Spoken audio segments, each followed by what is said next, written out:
The role of the product manager in 2025 has been so critical. We're starting to see a real shift, and I don't want to say away from product ownership, but in lieu of product ownership, we're starting to see organizations lean in heavily on product management. And a lot of people are still on the fence about what are we doing with product owners? What are we doing with product managers? How do they synthesize? What does this mean? And what I can tell you is some organizations are just changing the title from product owner to product manager. Others are looking at it as two completely separate set of responsibilities or accountabilities. Yet other organizations just don't know and are doing a mashup of the role. So what I'm trying to say is being a product manager in 2025 isn't just about getting the job done. It's about winning. It's about putting together a playbook and knowing exactly how to understand it. Now, the great news is on the AgileDad website, we recently released in 2025 the product owner, a success playbook for product owners. It's the essential product owner playbook. And what I can tell you is it's going to really give you all of the things that you need as a product owner or product manager to be successful in a workspace. But it's a 2025 document, so all the information there is brand new. But what we're discovering today is product management is about thriving in a rapidly evolving landscape, mastering a balance between strategy and execution, and most importantly, building a career that makes you happy. If you're not happy, if you don't love what you do, you need to find something else to do. So let's dive deep into some of the aspects of what you might find in a playbook to understand what's going to make you better at what you do. And for starters, before you even read the playbook, I think you need to understand your why. So finding your why. Product management is certainly not a one size fits all career. Some thrive in the high paced chaos of startups, excel in structured environments of enterprises, but the key question remains what truly makes you happy in this journey? What makes you desire to be a product manager?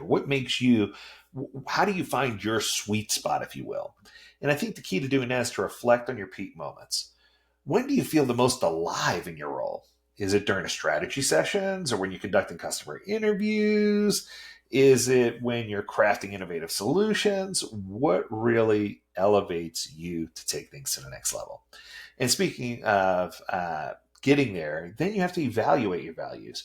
Do you prioritize autonomy, stability, creativity, or impact?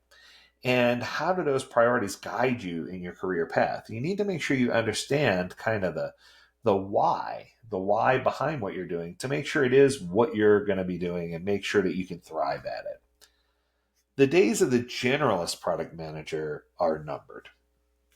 You can't just have someone who's a generalist anymore. As the field becomes increasingly complex, we're seeing shifts towards specialization. What do I mean by that? Well, you might see platform product managers that focus on building and scaling platforms to support other products, or growth product managers drive user growth and engagement through strategic initiatives and data-driven experimentation, or maybe even AI or ML product managers that specialize in developing and launching AI-powered products and features. So you're starting to see these specializations. When you get to the niche expertise, that's when you become a true thought leader in your field and significantly increase your value to the market. So that's where everything becomes win-win. The next thing you got to figure out is strategy versus execution. These are the two hats that every product manager must wear.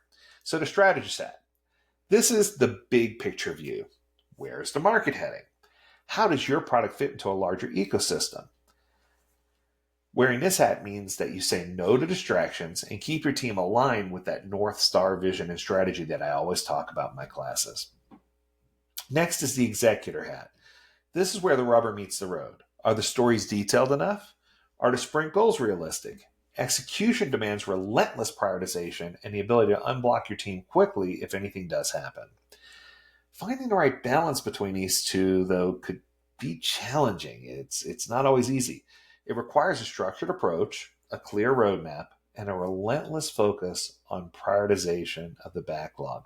You need to figure out stack ranking. You need to get that backlog in order. And that's why it's so important. It's number 4 on the Agile 12-step program. You need to make sure you have a well-defined, clearly defined, well-refined backlog. That's step 4. Okay, speaking of step 4, crafting winning product documents. So you may have heard the term technical user requirements document, or as I affectionately call it, the TURD. But there's also product requirements documents. and strategy documents. And I'll tell you, for leadership, these are the lifeblood of successful product delivery. They serve as a roadmap for the entire development process, ensuring alignment across teams and stakeholders.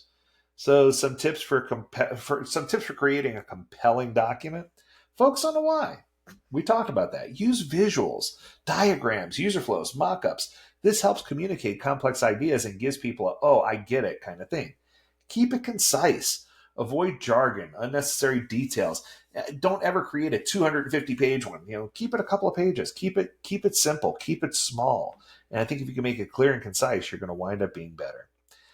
Get feedback early and often. Don't be afraid to ask people, hey, can you take a look at this for me and let me know what I'm missing or where we stand or if there's anything that you can add. The goal is not to just create a document. It's to create a shared understanding and a common vision for the product or service you're trying to build. And then finally, we want to make sure that you say no to boring tasks. Automate those. Get them out of the way, right? No PM dreams of spending hours. Oh, I hope that I can spend hours tagging user feedback or updating backlog tickets in Jira. Nobody wants to do that. AI can help with this.